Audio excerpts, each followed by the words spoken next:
Сәлем оқушылар, бүгін бізде 4-ші сабақ, яғни көрсеткіш теңдеулер 2-ші бөлімі. Соңғы бізде қалған негізінен бізде көрсеткіш теңдеулерді 4 әдіспен шығаратын еді, Біз бірінші және екінші әдістерді бастапқы көрсеткіш теңдеу бірінші бөлімде өткен болатынбыз. Енді бізде негізінен 4 әдіс, ол дегеніміз, яғни бірдей негізге келтіру арқылы біріншісі, екіншісі ортақ көбейткішті жақсан сыртына шығару арқылы, үшіншісі жаңа айнымалы енгізу әдісі, қазір өтеміз оны, ал төртіншісі мүшелеп бөлу әдісі бойынша. Осыларды қарастырған болатынбыз. Сонда демек, ең бірінші бізде жаңа айнымалы енгізу әдісі, мысалға бірінші есептен бастайық. 36-ның x дәрежесі азайтылған 3 көбейтілген 6-ның x дәрежесі азайтылған 18 тең болатын 0-ге. Демек, 36-ның x дәрежесін мен былай жазсам, 36 дегеніміз бізде 6-ның квадраты. Демек, бізде 36-ны 6-ның x дәрежесі және осының квадрат деп жазсақ болады. Сонда демек, азайтылған 3 көбейтілген 6-ның x дәрежесі азайтылған 18 тең болады 0-ге. Яғни демек, мен 36-ны 6-ның x дәрежесі соның квадрат деп жаздым. Егер қайтадан есептейтін болсақ, 2x-ге көбейтіледі және ол 6-ның квадраты болып есептеледі. Енді демек, бізде жаңа айнымалы енгізу әдісі атайды тұр өзінің. Жаңа айнымалы енгіземіз. Демек, 6-ның x дәрежесін мен a деп белгілеймін. Сонда демек, 6-ның x дәрежесінің орнына a-ны қоятын болсам, мұндағы өрнегіміз a квадрат деп береді, себебі квадраты бар. Азайтылған 3 көбейтілген 6-ның x дәрежесін мен a деп белгілеймін. Азайтылған 18 тең болады 0-ге. Сонда демек, a квадрат азайтылған 3a азайтылған 18 тең болады 0-ге. Ары қарай дискриминант табатын болсам, дискриминант бізде 3-дің квадраты 9 береді, азайтылған 4 көбейтілген минус 18.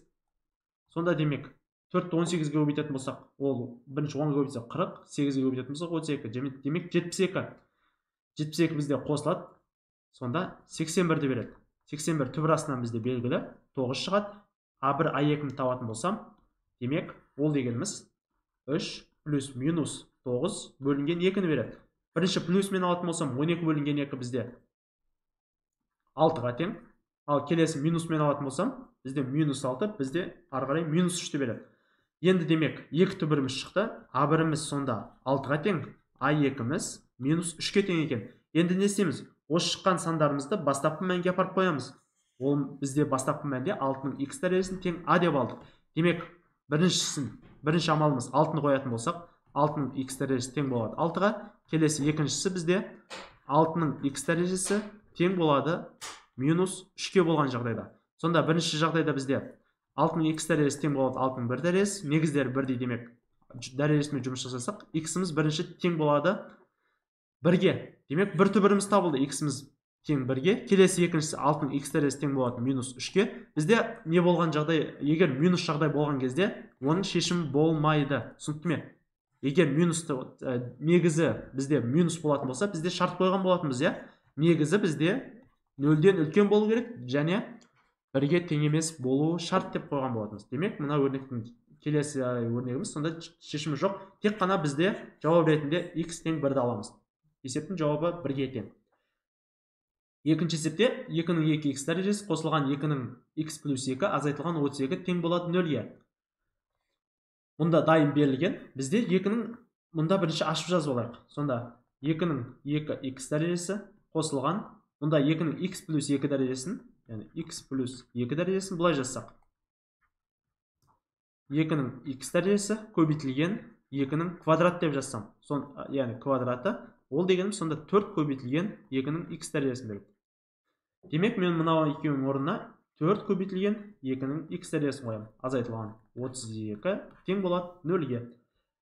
Енді демек, соңғы амалымыз 2-ның x дәрежесін мысалға t деп белгілейік.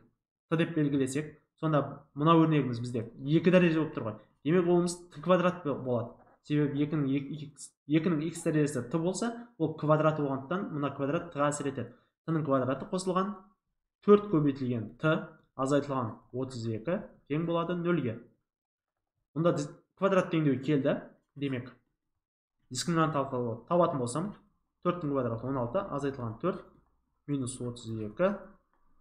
Демек, 32-ні 4-ке көбейтетін болсақ, 128-ді береді.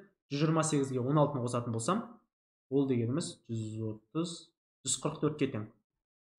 144-ке тең екен. Түбір астынан 12 шығады. Демек, Т1, Т2-ні табатын болсам, минус 4 плюс минус 12 бөлшектің бөлімінде 2 болады. Ары қарай. Бірінші плюсмен алатын болсам, 8 бөлінген 2 4-ке тең, минусмен алатын болсам, минус 4-ке тең. Демек, 2 түбіріміз табылды, 4 және минус 4. Түбіріміз сонда 4-ке тең, Т2-міз минус 4-ке тең. Демек, осы шыққан өрнектерімізді бастапқы өрнекке апарып қоятын болсақ, шарт бізде 2-нің x дәрежесін Т деп алған болатынбыз.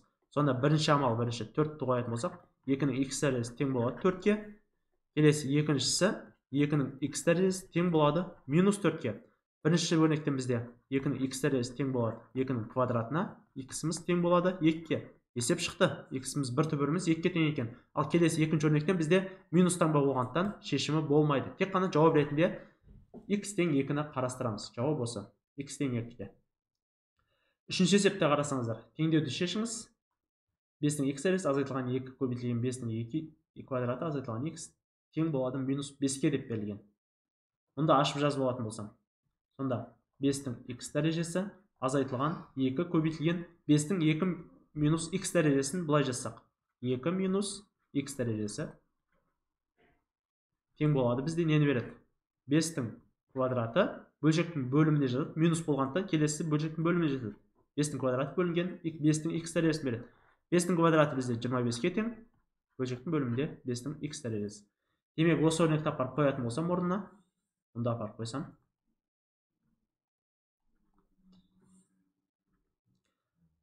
25 бөлінген 5-нің x дәрежесін береді. Тең болады минус 5-ке. Демек, ары қарай шығаратын болсақ, мұнда 5-нің x дәрежесіне ортақ бөлім береміз. Себебі бөлшектің бөлімінде 5-нің x дәрежесі. Мұнда бірден береміз. Яғни ортақ бөлім беріп жатыр.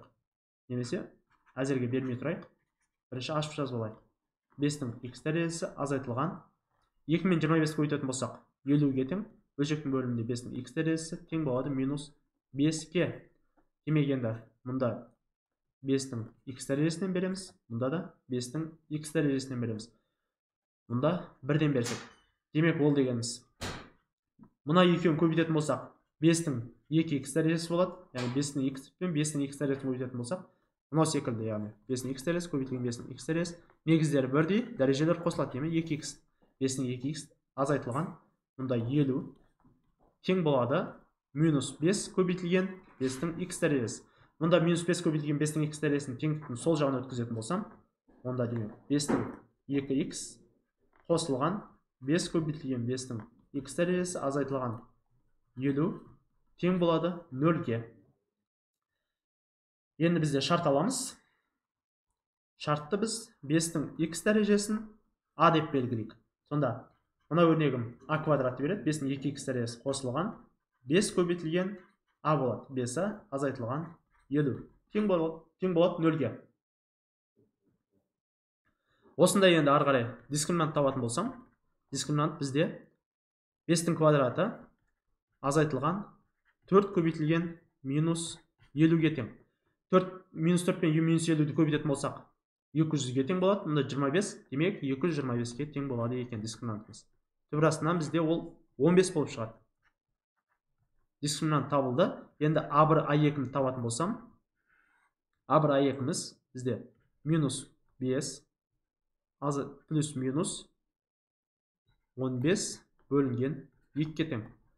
Ең бастапқыда плюсмен алатын болсам, 10 бөлінген 2 5-ті береді. Ал минусмен алатын болсам, минусмен алатын болсақ, минус 20 бөлінген 2 минус 10-ға тең болады. Түбірлеріміз табылды. Бірінші түбіріміз 5-ке тең, ал екінші түбіріміз минус 10-ға тең.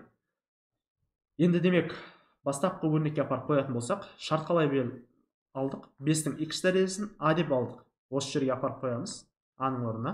Сонда ол дегеніміз бірінші түбіріміз 5-нің x дәрежесі тең болады 5-ке. X-іміз сонда тең болады бұнда 1-ге. Себебі 5-нің 1 дәрежесі деп аламыз. Негіздер бірдей, демек x-іміз 1-ге тең болады. Бірінші есеп шықты, жауап. Екіншісі бізде 5-нің x дәрежесі тең болады минус 10-ға. минус таңба болған кезде бізде ешқашан тең болмайды, есептің шешімі болмайды, егер дәрежеде тұрса. Демек, тек қана жауап ретінде x тең 1 болады жауап. Есеп шықты. Келесі есебіміз бізде 4-ші есепті қарайық.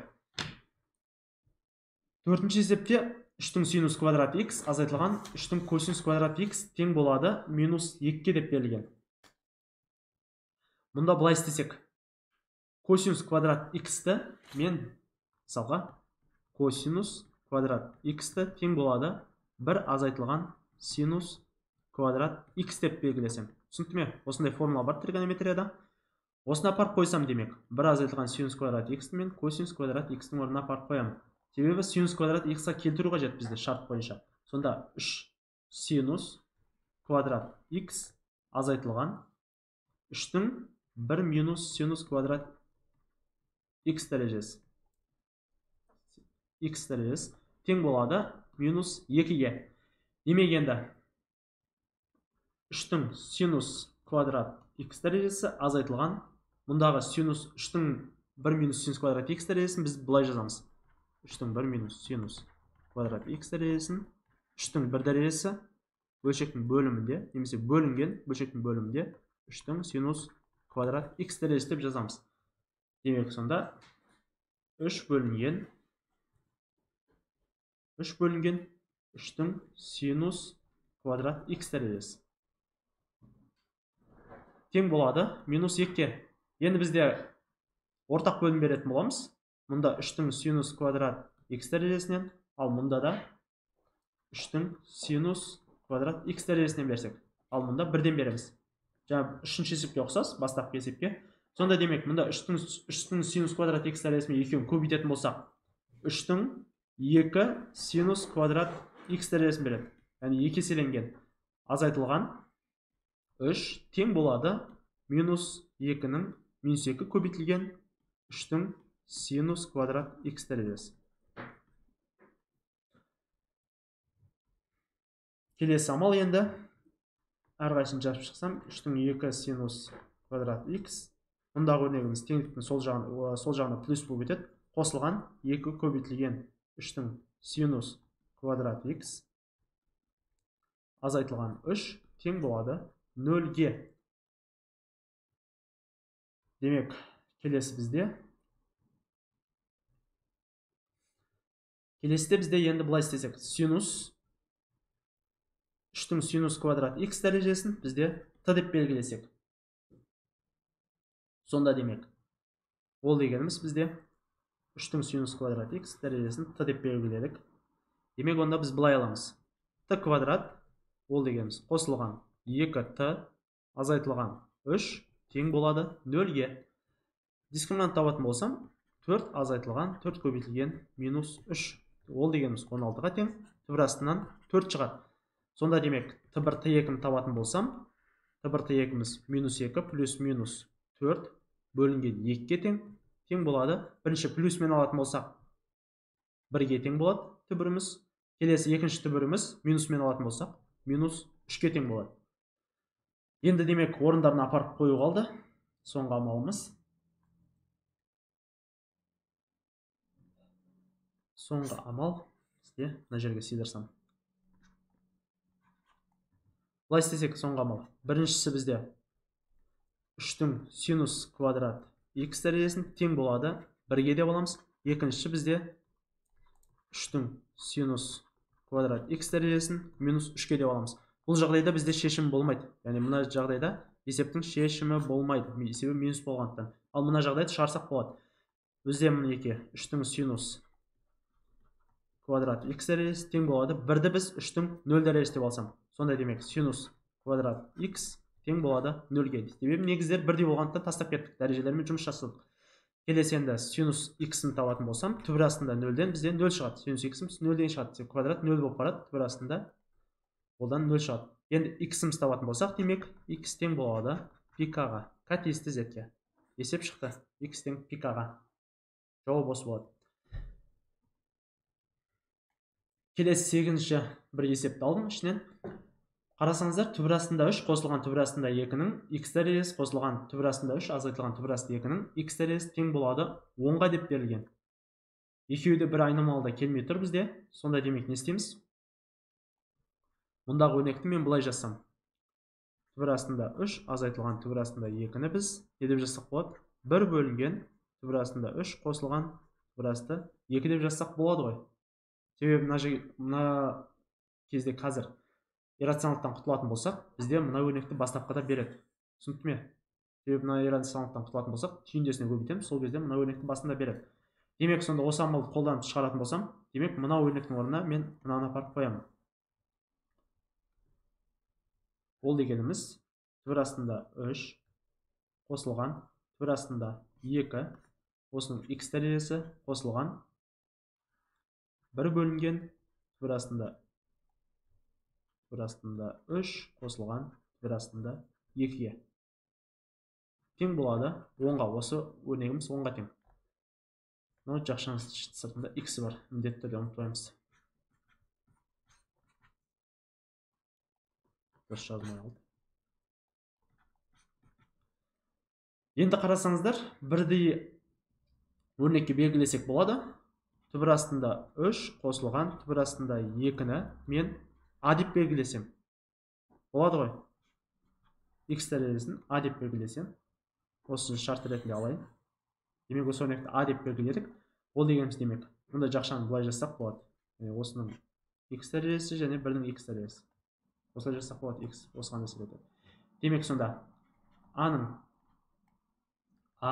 мына өрнегіміз бізде a-ны білдіреді. Қосылған 1 бөлінген a тең болады 10-ға. Демек, мына өрнекті әрқайсынан орындап қойып шықтым. Демек, мұнда a-дан ортақ бөлім берсек, мұнда да a-дан ортақ бөлім берсек. Мұнда a квадрат минус 10a қосылған 1 тең болады 0-ге. Дискриминант табатын болсам, осы жерден 100 азайтылған 4-ті береді. Яғни, мына өрнектің квадраты азайтылған 4. 100-ден 4-ті азайтатын болсақ, ол дегеніміз 96-ға тең. Түбір астынан бізде 96-ны 4-ке бөлетін болсақ, 96 бөлінген 4. 2-ден берсек, 8-ге тең, 1 16 4-тен. Демек, 24-ке тең. Sonra 2 түбір астында 24-ті береді. Ары қарай демек, A1, A2-ні табатын болсам, сонда демек, ол дегеніміз 10 болады, плюс минус 2 түбір астында 24-ті мен былай жазсам. 4 түбір астында неше деп жазсақ болады.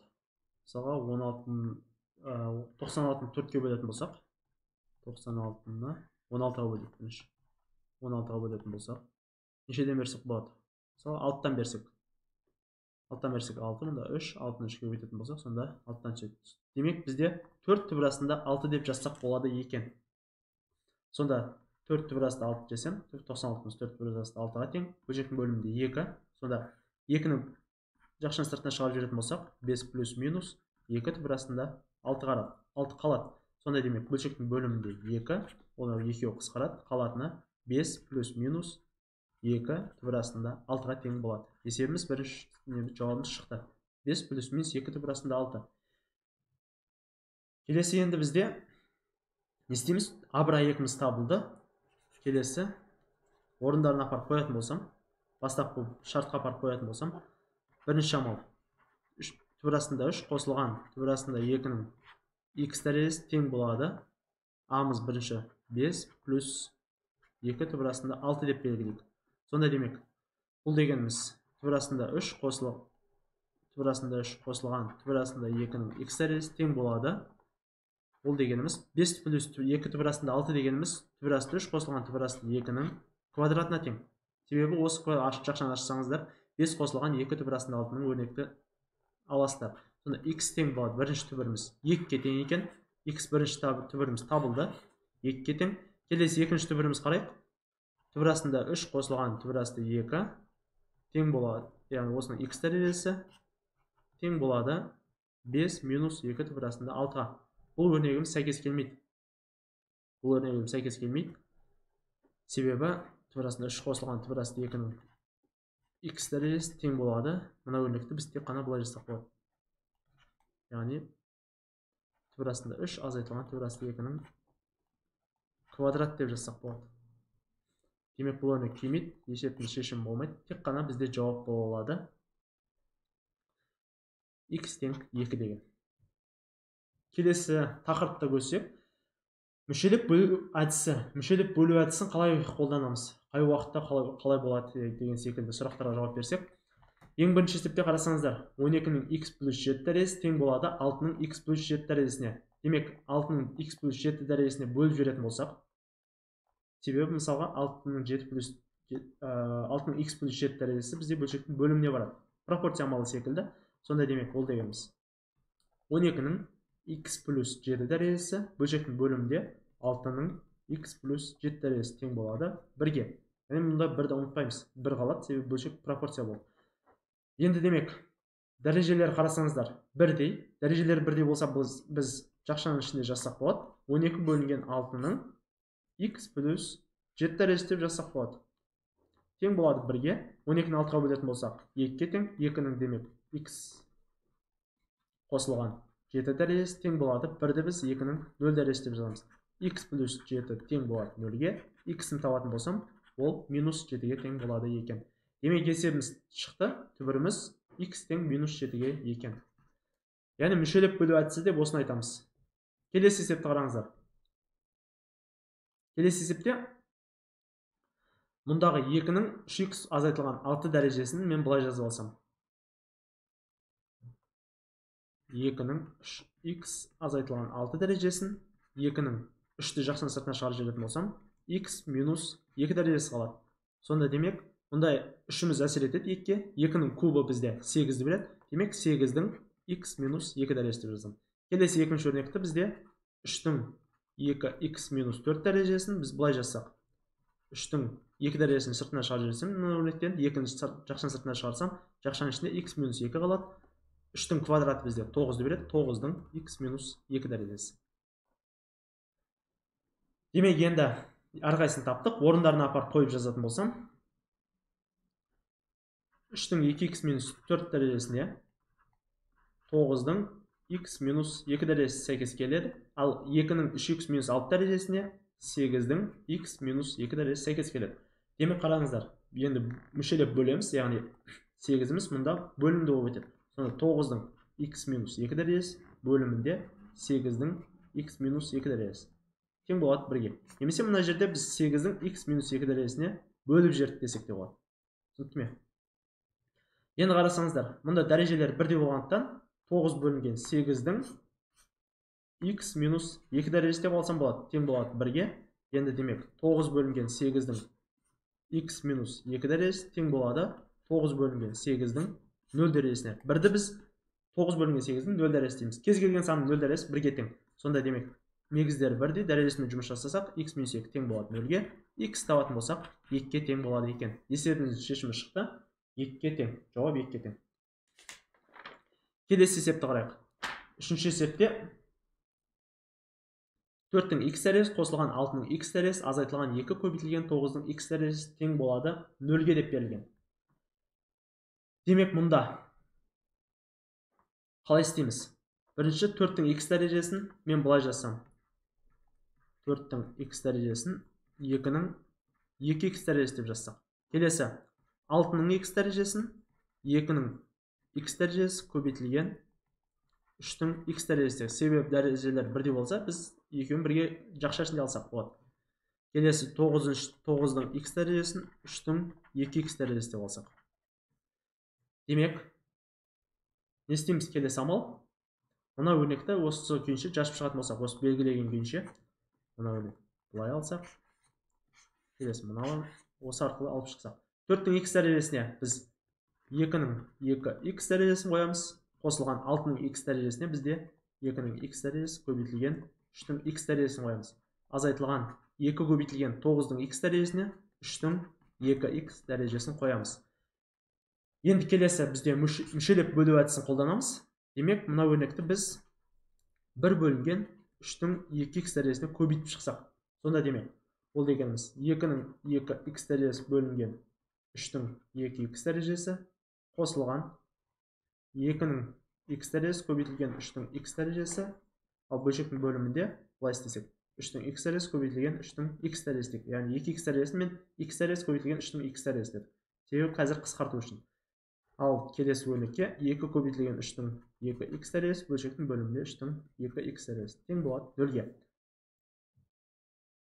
Енді қысқаратындарын қысқартсақ, мұнда 3-тің x дәрежелері қысқарады, мұнда 3-тің 2x дәрежелері қысқарады. Қалатыны сонда 2-нің 2x дәрежесі бөлшектің бөлімінде 3-тің 2x дәрежесі қосылған 2-нің x дәрежесі бөлінген 3-тің x дәрежесі азайтылған 2 тең болады 0-ге.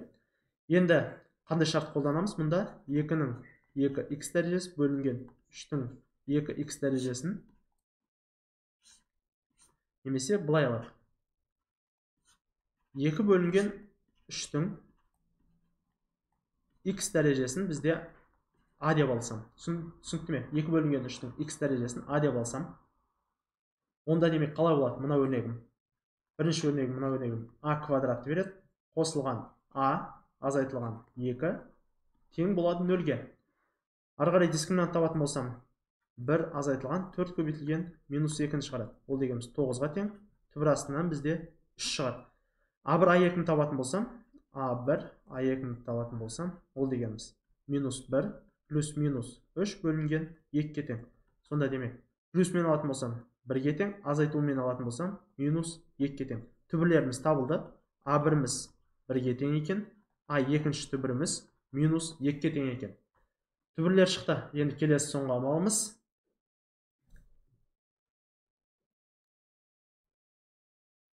2 бөлінген 3-тің x дәрежесін 1 деп аламыз. Бірінші шарт. Екінші шартымыз бізде 2 бөлінген 3-тің x дәрежесін минус 2 деп аламыз. Сонда бізде 2 бөлінген 3-тің x дәрежесі 2 бөлінген 3-тің x дәрежесі тең болады 1-ге. 1-ді мен 2 бөлінген 3-тің 0 дәрежесі деп алсам. Сонда x-іміз бірінші теңдеу бойынша 0-ге тең болады. Бірінші түбіріміз x-іміз 0-ге тең. Келесі екінші түбірімізде x-тің шешімі болмайды. Себебі минус 2 болып тұр. Минус 2 болған жағдайда есептің шешімі болмайды. Келесі есепке көшейік. Келесі бізде тақырыбымыз уже көрсеткіштік теңдеулер жүйесі. Көрсеткіштік, яғни теңдеулер жүйесінде көрсеткіштік, яғни теңдеулер келсе қалай шығарамыз? Бірінші есепті қарасаңыздар, x минус y тең болады 2-ге, ал астыңғы бөлігі 3x минус 3-тің y дәрежесі тең болады 72-ге деп берілген. Яғни көрсеткіштік дәрежеге келетін болса, қалай шығарамыз? Бірінші өрнекте x-ін тауып алатын болсам, 2 қосылған y болады. Мына өрнектен себебі y-іміз теңдіктің оң жағына өтеді. Дәл осылай енді осы өрнекті апарып қоятын болсам, x тауып алдық, x-тің орнына апарып мына өрнекті қойсам. Сонда x тең бізде 2 қосылған y деп белгілеп алдық. Осы жерден тапқанымыз арқылы бөлшектің алымынан таптық, яғни теңдеу жүйесінің үстіңгі бөлігінен таптық. Сонда 3-тің x дәрежесіне мен 2 қосылған y-ті қойсам, азайтылған 3-тің y дәрежесі тең болады 72-ге. Енді 3-тің квадраты бізде тек осымен жұмыс жасайтын болсақ, 3-тің квадраты 9-ға тең, көбейтілген 3-тің y дәрежесін береді. Азайтылған 3-тің y дәрежесі тең болады 72-ге. 3-тің y дәрежесін жақшан сыртына шығарып жіберемін. Сонда 9 азайтылған 1 қалады. Тең болады 72-ге. 3-тің y дәрежесі көбейтілген 8 тең болады 72-ге. 3-тің y дәрежесін табатын болсам, 8 72-дің бөлшек болып барады. Бөлімді ол. 72-ні 8-ге бөлетін болсақ, 9-ға тең. Бөлшек болып барады. Сонда 3-тің y дәрежесі 9-ды біз 3-тің квадрат деп алсақ, y-іміз тең болады 2-ге екен. Бірінші y-іміз табылды, y-іміз 2-ге тең. Осы арқылы енді бізде не істейміз? Мұнда апарып қоятын болсақ, x-ті таба аламыз. Сонда x тең болады, 2 қосылған y-іміз 2-ге тең, сонда 4-ге тең. X-іміз 4-ге тең екен, y-іміз 2-ге тең екен. Есеп шықты. Осылай орын алмастыру әдісі бойынша шығаруға болады. Келесі мысал көрейік. Теңдеу жүйесін шешіңіз. Бұл да орын алмастыру әдісі бойынша ұқсас. Мұнда y тауып алатын болсам, мына өрнектен x-іміз теңдіктің оң жағына өтеді. Сонда y тең болады 3 қосылған x-қа тең болады. Енді осы өрнекті апарып, мұнда қоямын y-іміздің орнына. Сонда ол дегеніміз 3-тің x дәрежесі көбейтілген 2-нің y дәрежесіне 3 қосылған x-ті қойсам, тең болады 288-ге. Сонда 3-тің x дәрежесі көбейтілген 2-нің кубы бізде 2-нің 3 дәрежесі қосылған x. 2-нің 3 дәрежесі қосылған x дегеніміз бізде 8, яғни 2-нің кубы көбейтілген 2-нің x дәрежесін береді. Сонда көбейтілген 8 көбейтілген 2-нің x дәрежесі тең болады 288-ге.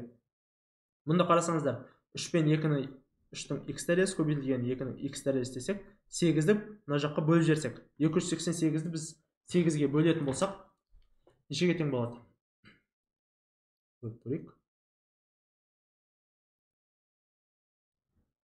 288 8-ге бөлетін болсақ, 36-ға тең. Демек, 3 пен 2-ні біз былай алсақ болады ғой. 3 көбейтілген 2-нің x дәрежесі тең болады 36 мен 6-ның квадрат деп алайық. 3 пен 2-ні көбейтсек 6-ның x дәрежесіне, соны тең болады 6-ның квадраты.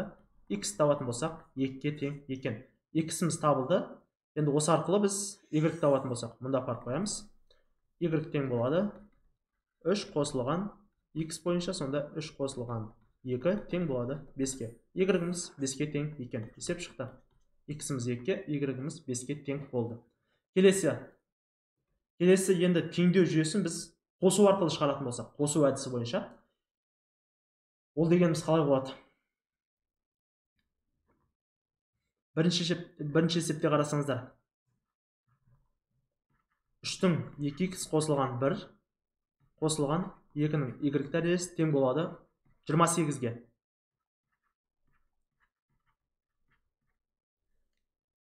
Сонда демек, 8 көбейтілген 3-тің x дәрежесі қосылған 2-нің y дәрежесі тең болады 25-ге.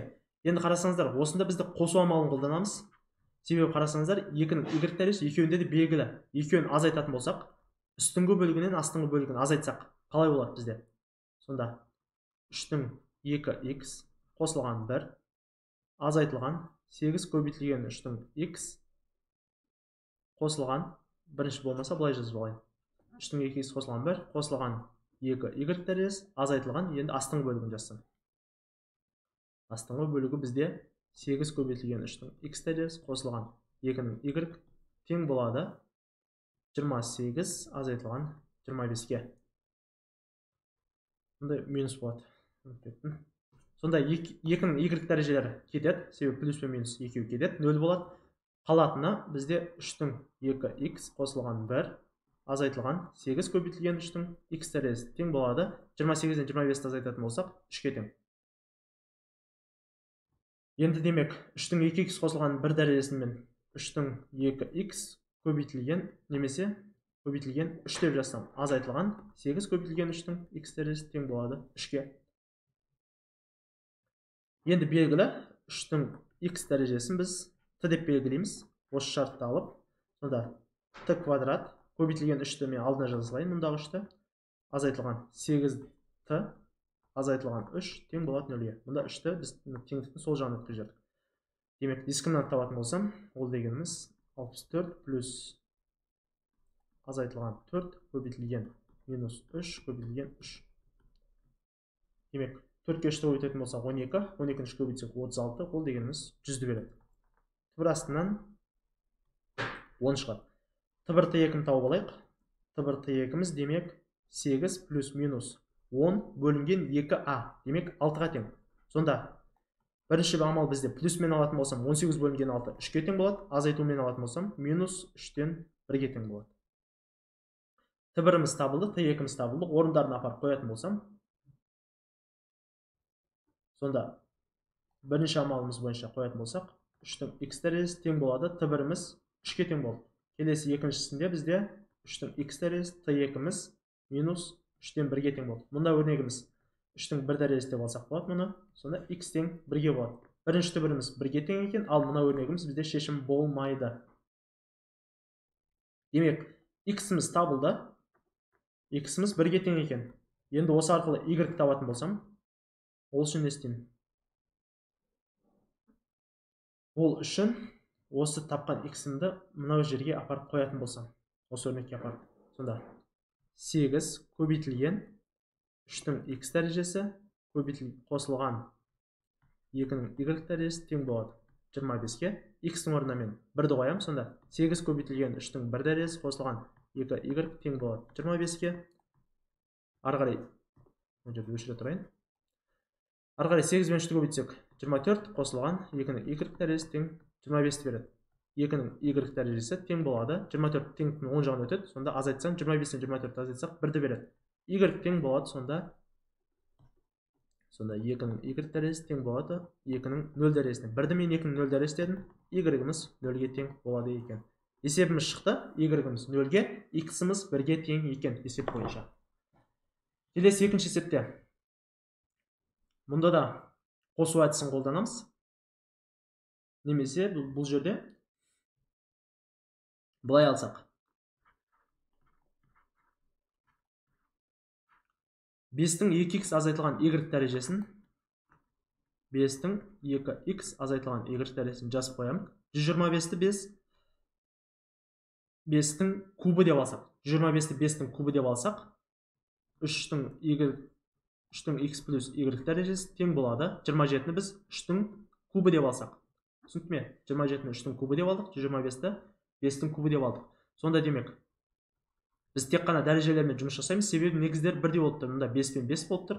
Сонда дәрежелермен жұмыс жасайтын болсақ, теңдеу жүйесінің үстіңгі бөлігі 2x минус y тең болады 3-ге, ал астыңғы бөлігі x қосылған y тең болады 3-ге. Мұнда астыңғы мен үстіңгі бөлігін қосып жібереміз. Сонда 3x тең болады. Мұнда y-теріміз жойылып кетеді. Қосатын болсақ, қалатыны 3x тең болады 6-ға, x-іміз табатын болсақ 2-ге тең болады. Енді y-іміз табатын болсақ, осы арқылы y тең x плюс y тең болады 3-ге мінеке. Мына шарт бойынша. Осы жерге апарып x-ім қоятын болсам, x-іміз 2-ге тең, мінеке. Сонда 2 қосылған y тең болады 3-ге, y-ім 1-ге тең болады екен. Есеп шықты. Демек, x-іміз 2-ге тең екен, y-іміз 1-ге тең екен. Осылай шығаруға болады. Теңдеулер жүйесінде, яғни көрсеткіштік дәрежеде келетін болса, теңдеу түрінде келсе, осылай шығаруға болады. Осымен бүгінгі сабағымыз аяқталды. Көріскенше сау болыңыздар, сәттілік. Үй тапсырмасын жүктеп, маған жіберуді ұмытпаңыздар.